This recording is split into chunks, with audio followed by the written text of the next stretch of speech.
Good morning. Good afternoon. Good night, and welcome to Jazzy Conversations. I'm Teef. And I'm Gigi. And we're excited to be here. Listen, thanks for checking in.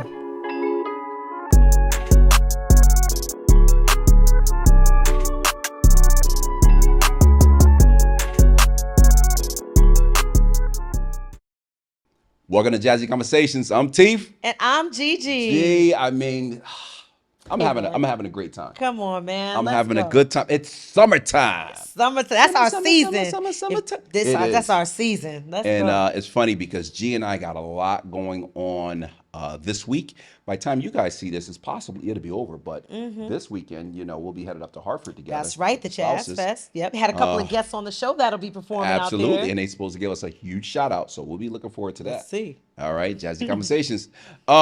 Listen, amazing guest today.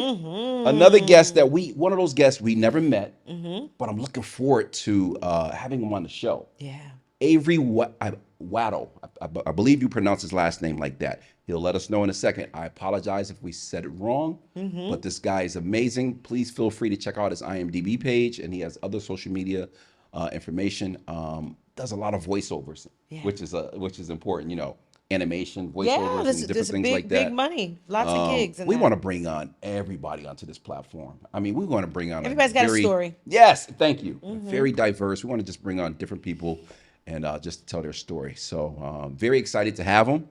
And we're going to bring him on in about 2 minutes. G. Yes, sir. Yes, sir. I got to think of something off the top of my head because people want to play. They be like, Teef, you got to do the games. Come on, what's the games you got? Today, let me think. Okay, let me just say Madonna or Cindy Crawford. Madonna. Culture Club or Wham? Wham. No, Culture Club. That's hard. I'm going to go with Culture Club. Bon Jovi or Journey? Journey. People and I like Bon Jovi too, but exactly. Journey. Okay. These are good. These are good matchups. Let me see. I'll give you Michael Jackson, Lionel Richie. Oh, Michael Jackson and Lionel Richie, I love, but Michael Jackson, okay. You can't put Michael Jackson up against anybody. I know. Just to be clear. Yes. In his prime, Bobby Brown or Usher? That Don't Be Cruel album. Let's just put that one out there. Or Usher. I'm with Usher. Okay. I love Big Bobby. Okay. Usher is my man. Yeah, Usher. Okay. The Four Tops, the Manhattans. The Four Tops. Okay. The Temptations, the Spinners. Ooh, I'm gonna go with the Temptations. They got more hits.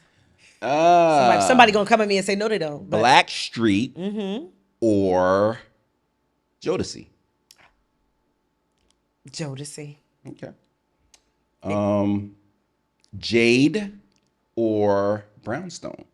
Ooh, you like that? Huh? I think Brownstone. Okay. Keisha Cole or Mary J. Mary J. Okay. Sorry, Keisha.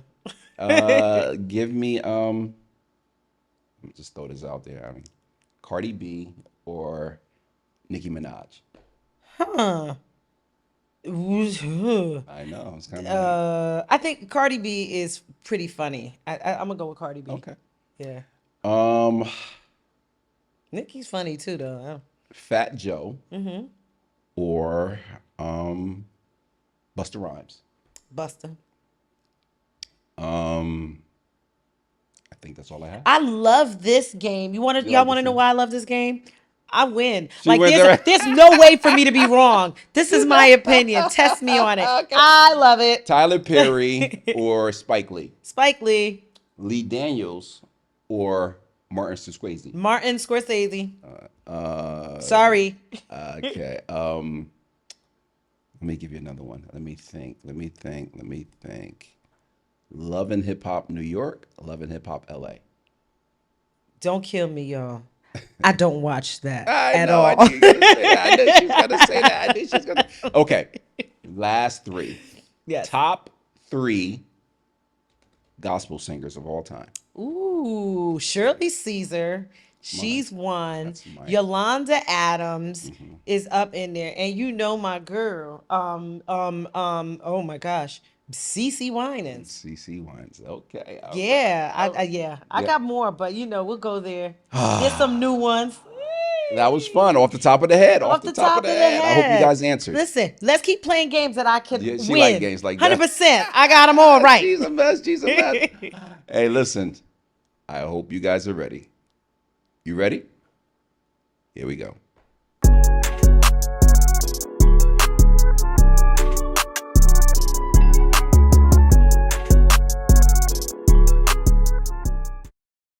Welcome to Jazzy Conversations. I'm Teef. And I'm Gigi. And G, I'm excited today. You see who we have on the screen? I do. Ladies and gentlemen. I'm appreciating that derby. Oh, he's smooth. He's smooth with it. Avery Waddell. Yes. Avery, welcome to the show. Welcome. Hey, thank you for having me. I appreciate it. Oh, we're excited to have you. Listen, we want to go into your background because we know you do a lot of voiceover, and so you have that voice and you have that knowledge. So this is a part of the entertainment business where a lot of people like watching those cartoons and different things, and it's someone like him behind the scenes. You could be walking right next to your favorite character and you don't even know. Exactly. That's right. Absolutely. I always say, voiceover is, from the actor's point of view, is one of the best jobs to get because it doesn't matter what you look like. You can just roll out of bed, roll up to the mic and be just all disheveled, but you could be playing a supermodel or something. Right. Listen, you've done that. We've looked at you. You've done some amazing stuff. And even with voiceover, think about it. When you hear that, remember. Everyone knows who voice that is, right? Right. Who doesn't know that voice from Lion King?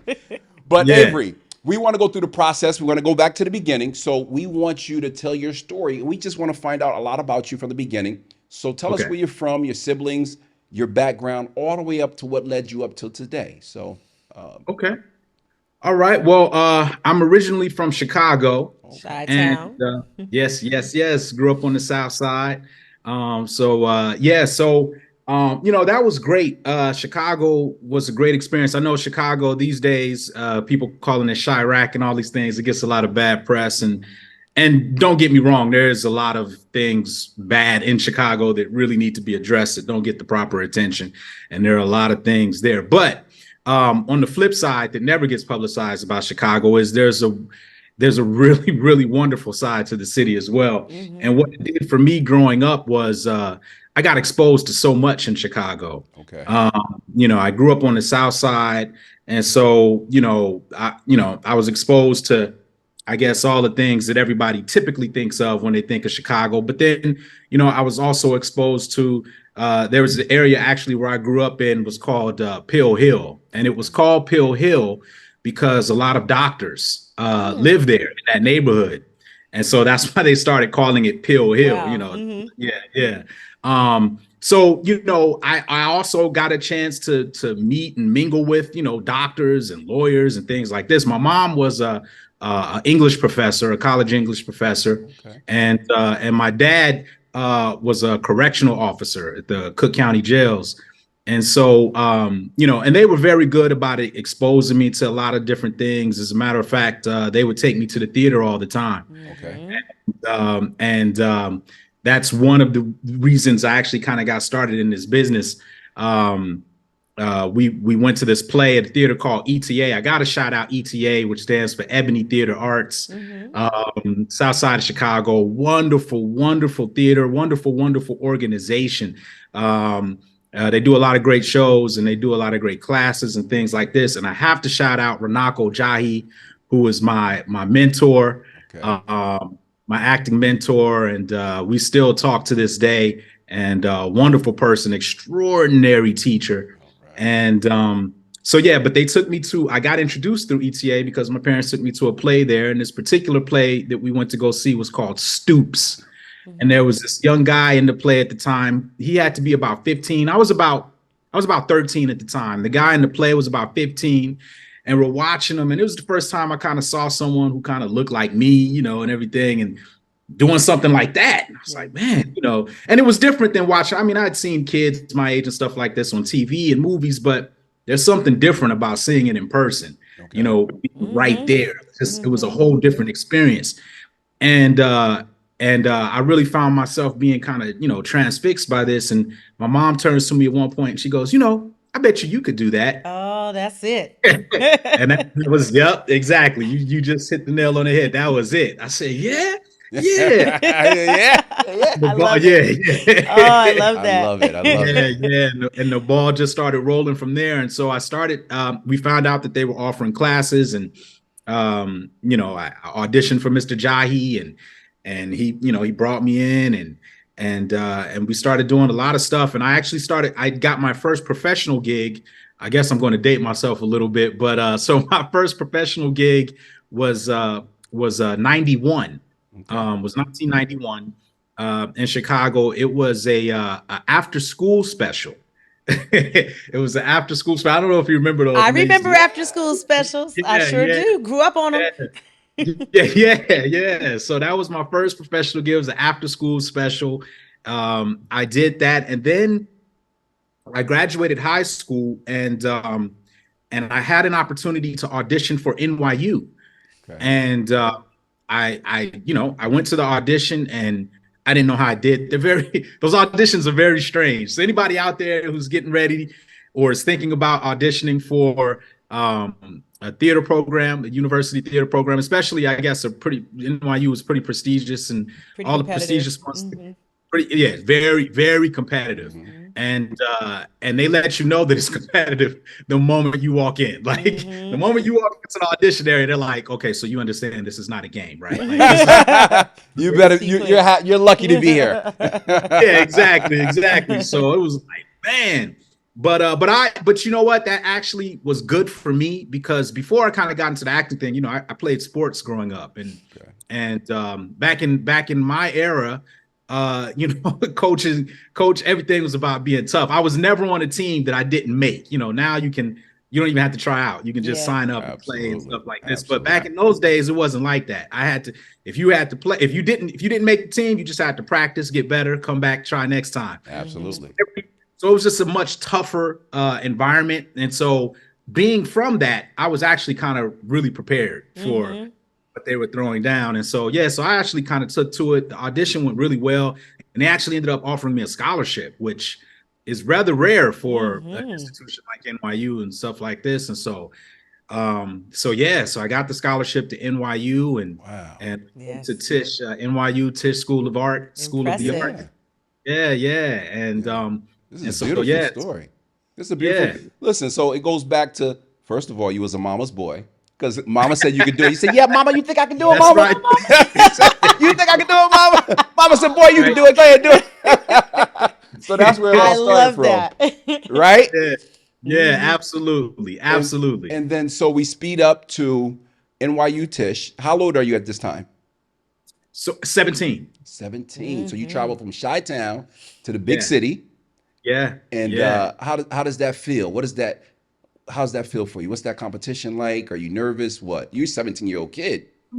Yeah, I mean, I didn't have any of the nerves or anything like that. The only thing I could say that I was feeling a little homesickness. Okay. But that only lasted for, I'd say, like a week. Okay. And then I was like, yeah. See, for me, the thing was, my pops, so both my mom and dad actually met in New York, even though neither one of them are from New York. Okay. Ironically, NYU. So my mom went to graduate school at NYU, and then my dad went to undergrad, and they met at a party. Okay, legacy. Okay, yes. So they met at a party, and thankfully they did, because then that brought that. That's how I'm able to be here. But absolutely. But my parents, they would talk about New York all the time, and my father would talk about Harlem all the time. He would just, when he was there, that's where he was. He was in Harlem. That was his place. Yeah. So I was kind of like, I don't know. All these stories were in my head about New York from my parents, and so I don't know. I was just excited to be there. I was like, man, I'm here.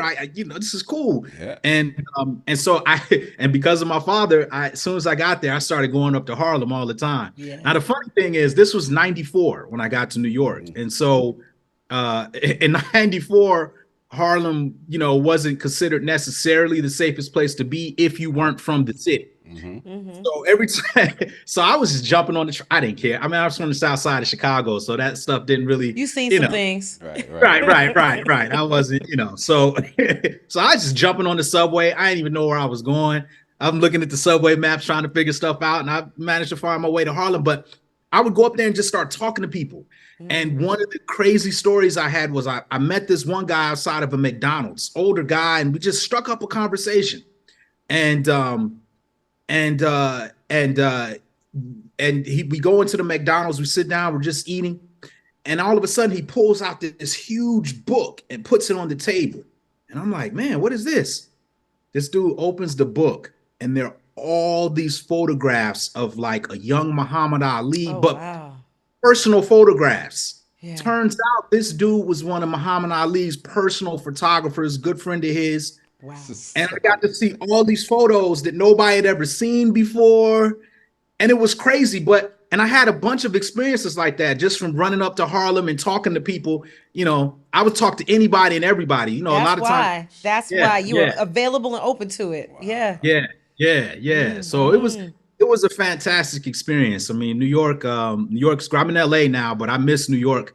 And I try to get back as much as I can. But New York was great for me. So while you was at school, you took acting, okay? Yeah. Right? You went into acting. And because you did this, what was the school called? EC, say it again?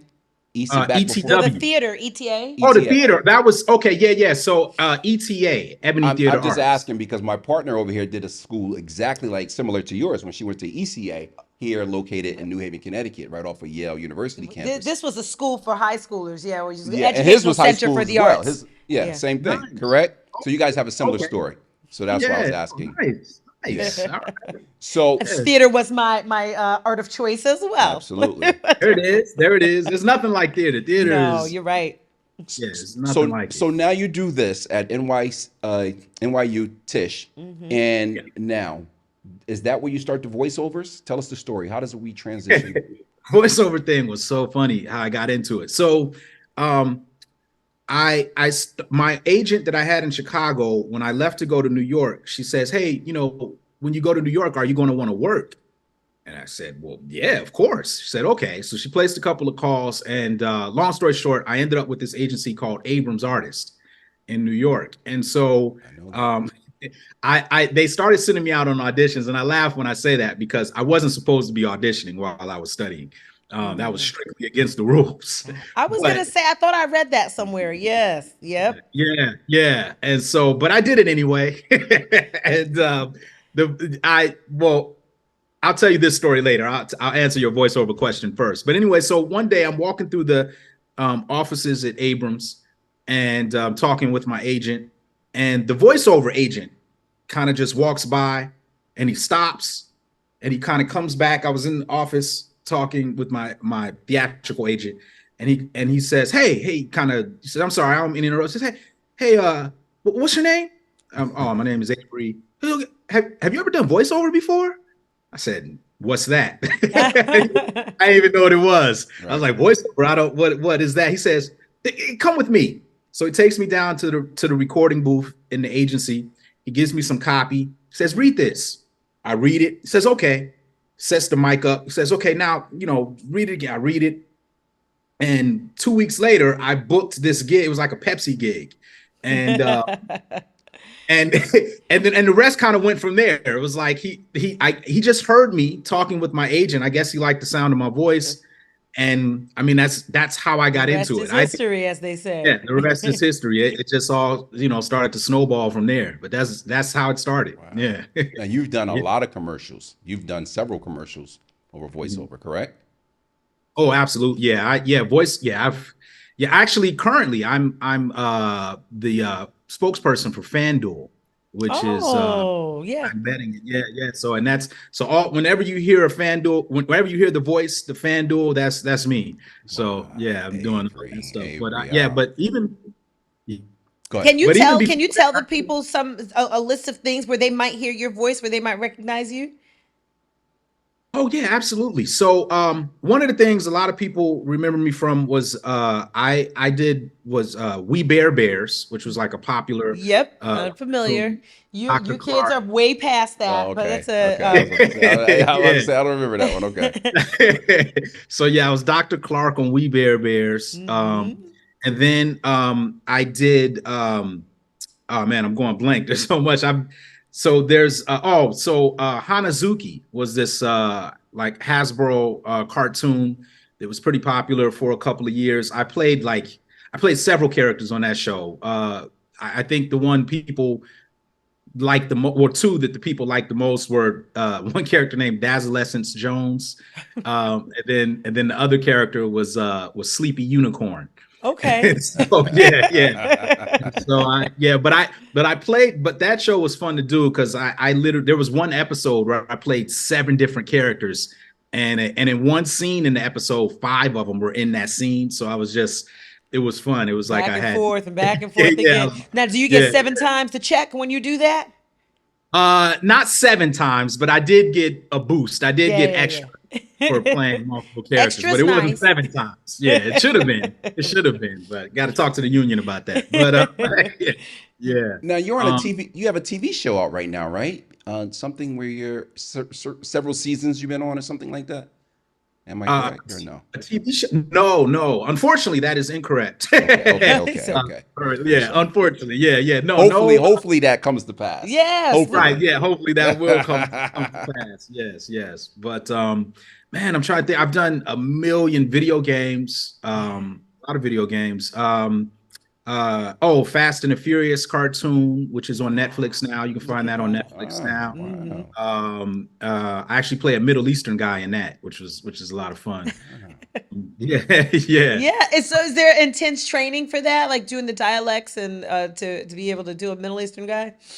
I went through intense training while I was at NYU. I took Hmm. one of the things we studied were I took a couple of dialect courses Yeah. while I was at NYU, and they were Wow. very intense. Yeah, I bet. Yeah, and so that's prepared me, and so now I'm really good, and so I now whenever an opportunity comes up, whenever my agent now, whenever they need a specific dialect, they call me for.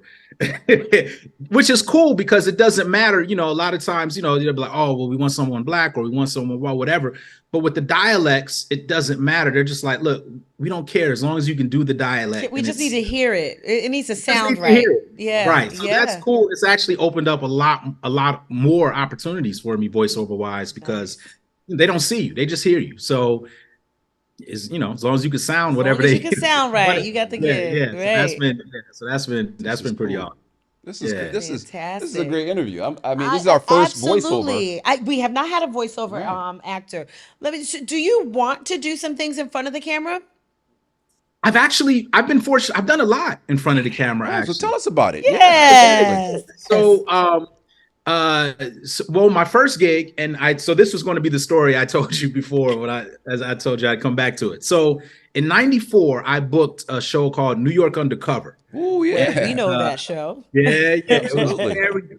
It was a really It was popular. the show. Let's be clear. At Yeah, that It was point in time, yeah, that was it the was show. yes, it was. show. Yes. And it was so much the show that I shot it, and then after my episode aired, people would recognize me walking down the street, because everybody watched it.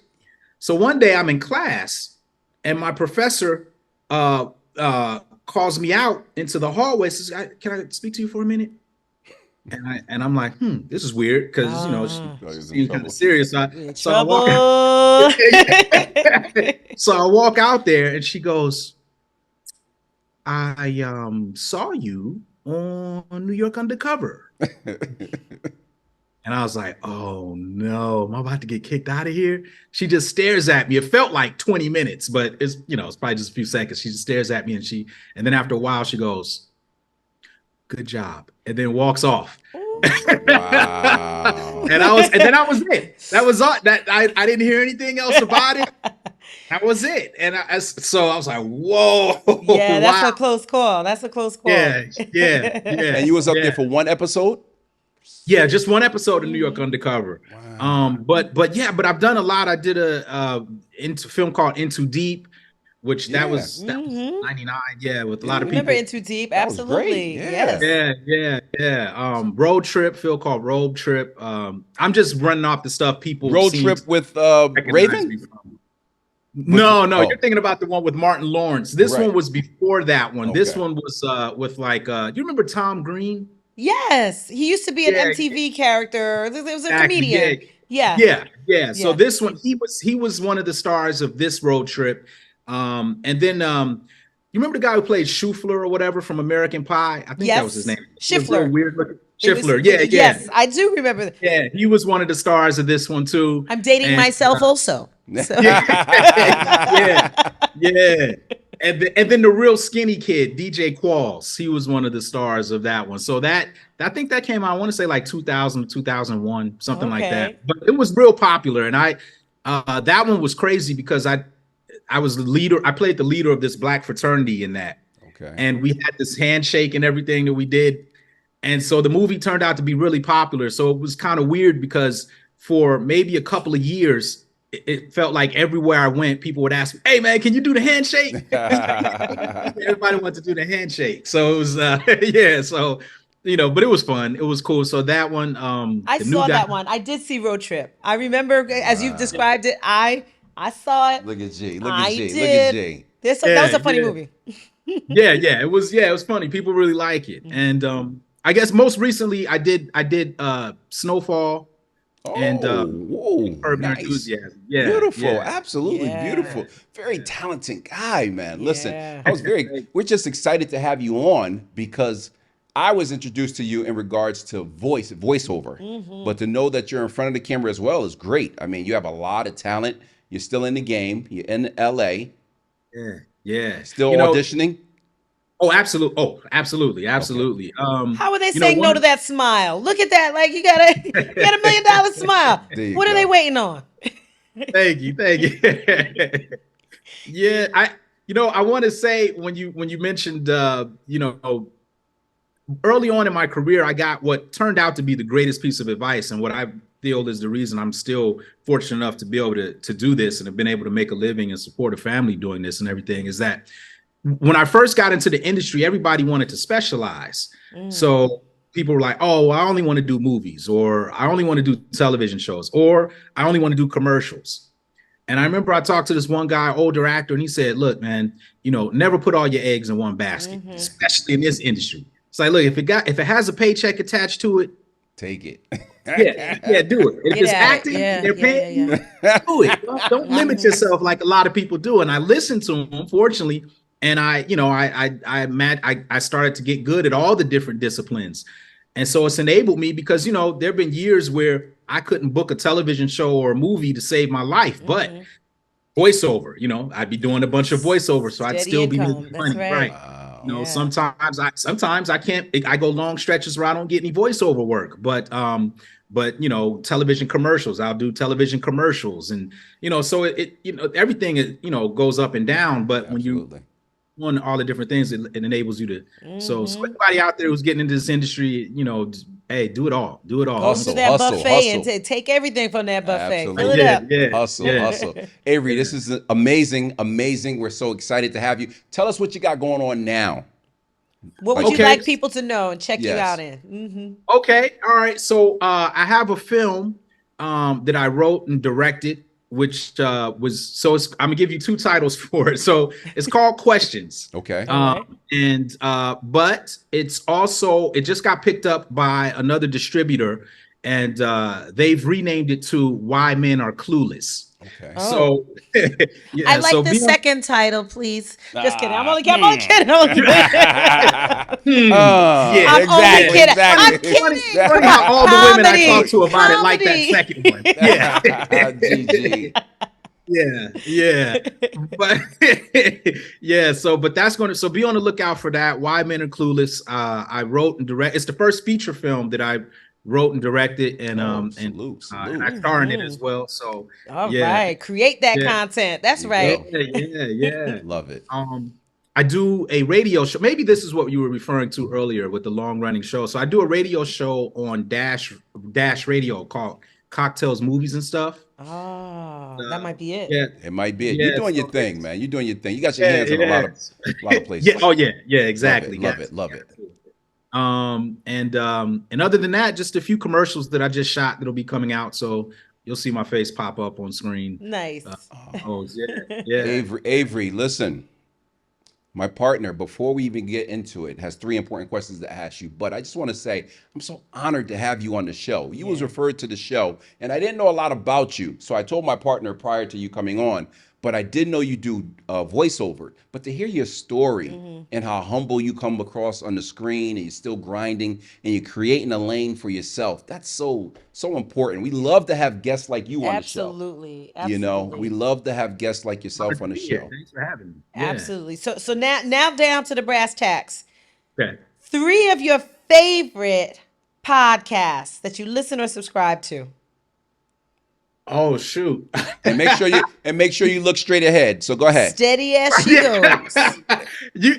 Oh man, see, this is going to sound awful because I don't listen to a lot of podcasts. It doesn't sound awful. It's all right. It's okay. It's okay. But you know of one. One. Let's be serious.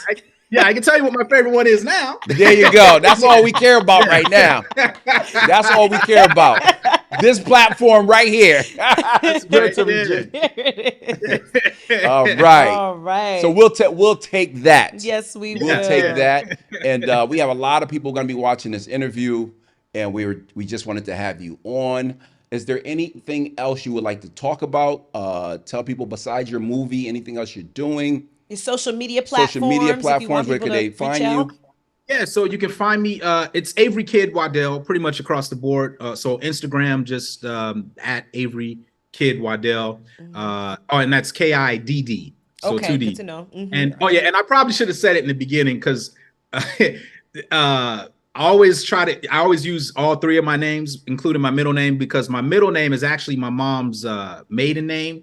So that side of the family, they get upset whenever I do something. Why you ain't say Kid? They're always like, hey, exactly. What about us? Like, Exactly. So Avery Kid Waddell, kid with 2 D's. Okay. So it's that on Instagram and Facebook. All right. And I do have a TikTok, but I never do no anything content with, there. No content. Yeah, there's nothing. I'm with you. Avery, hey, listen, on behalf of Jazzy Conversations, I'm Teef. And I'm Gigi. Thank you for coming on. Have a Thank great you so night, much. Avery. Great to Take meet care. you, Avery. Take care. Pleasure meeting you.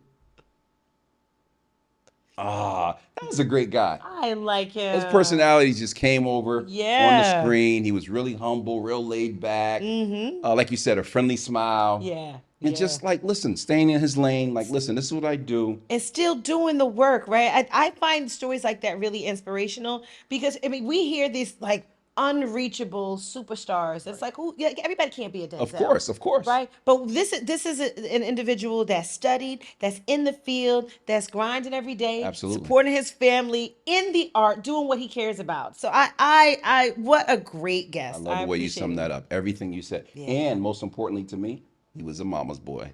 Oh yeah. So mama, you think I can do that? Yeah, she said you can do it, baby. He said, okay, I'm gonna do it. I love it. Listen, G, another great show. Another great show. All right. We'll be back next week. Yes, we will. On behalf of Jazzy Conversations, I'm Teef. And I'm Gigi. Have a great night, guys. Take care.